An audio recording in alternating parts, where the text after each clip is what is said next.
વંથલી તાલુકાના કુંભડી ફાટક પાસે મધુવન હોટલમાંથી મોબાઈલ ફોન મળતા માલિકને પરત અપાયો છે। કુંભડી ગામના રહેવાસી રાહુલભાઈ ચાવડા એમના પત્ની સાથે ગામડેથી પરત આવતા હતા। વરસાદ ચાલુ હોવાથી કુંભડી ફાટક પાસેની હોટલે ઊભા હતા। ઘરે જતી વખતે તેમના પત્નીનો રિયલમી કંપનીનો મોબાઈલ ફોન જેની કિંમત ₹7,000ની હતી જીઆરડીના જવાન ડ્યુટી કરતા હતા એ દરમિયાન ફોન તેમને મળ્યો હતો, જે મોબાઈલ મળતા વંથલી પોલીસ સ્ટેશનમાં સોંપી આપ્યો હતો। મોબાઈલ માલિકને ફોન પરત મળતા માલિકે વંથલી પોલીસનો આભાર વ્યક્ત કર્યો હતો। મારું નામ ચાવડા રાહુલભાઈ રામભાઈ, ગામ કુંભડી।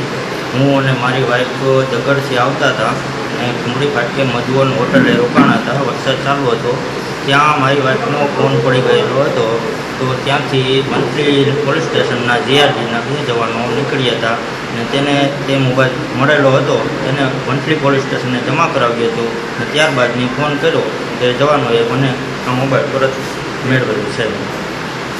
વંથલી પોલીસ સ્ટેશન બદલ આભાર। મોબાઈલની કિંમત આશરે 7,000 જેવી